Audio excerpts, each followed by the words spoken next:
Product not yet rated.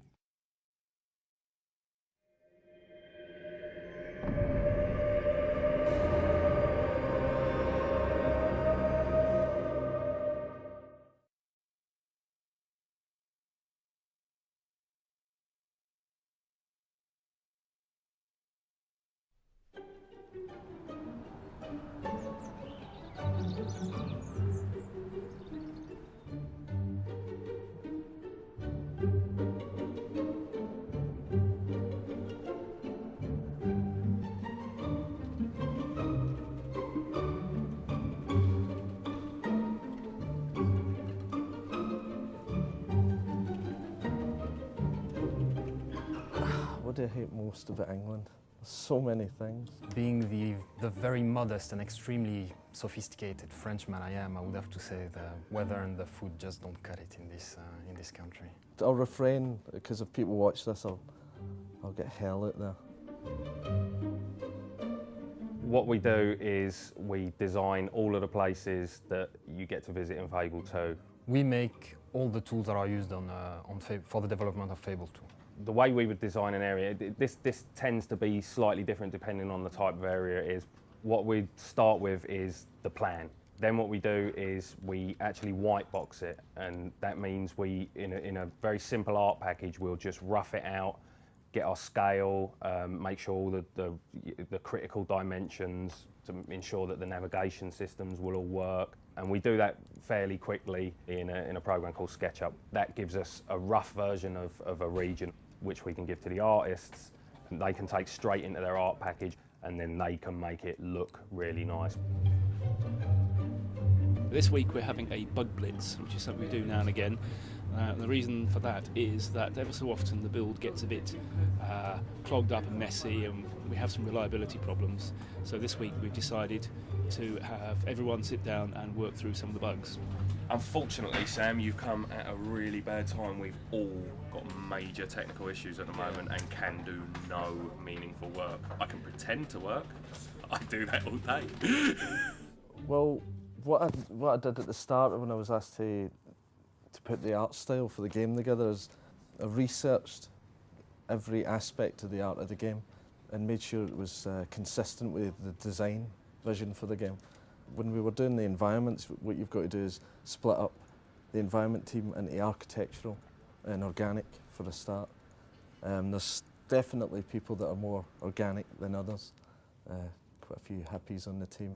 Well, currently one of the tasks I'm involved in with Fable 2 is foliage, and that basically means creating all of the green stuff that you see within the game. Any of the flowers, any of the bushes, I have some part in producing, essentially. I think the distinguishing thing about the world of Fable is that there's an introduction of colour. If you look at most next generation games at the moment, though they're beautifully crafted, they seem to be awash with, well, grey. The foliage and the local detail, as we call it in Fable 2, is very much more detailed. We're trying to go for a lot more on every front, really. So we've got a lot more different kinds, we've got a lot more different feels, and generally we've expanded the foliage as much as we could.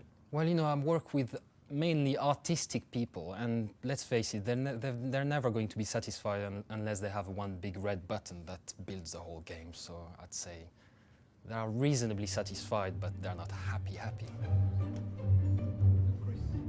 I'm debugging the particle system and why at the moment the particles are really big and fat and ugly and they don't die out. So right now that's what I'm doing. We do have fast travel now, and even just travelling on foot is different in Albion now. In the first game, the world looked amazing, but it was kind of frustrating because you couldn't go everywhere you wanted to go. Those restrictions have been taken away now. You can go everywhere now.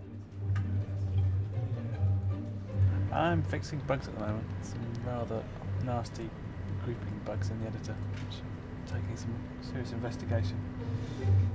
What we have here, we can see that this is the last month. The blue bars show us what's been fixed, and the red ones, all the bugs that have gone in. So the last 2 days we've had a peak there, which is good, which means people are fixing things. The setting for the game, now that it's 500 years on, the idea was that we wanted to incorporate clockwork and get away from the medieval times and more into the age of highwaymen.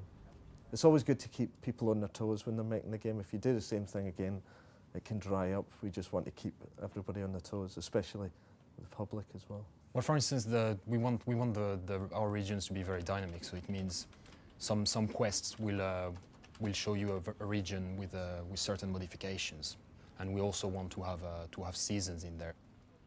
When we looked at inspirations for the game, we tended actually not to look at games and more to do with beautiful looking films, beautiful forest scenes. I mean, you've got all the martial art films that came out with a hero and what have you, with the swirling leaves going around the characters and all that kind of stuff.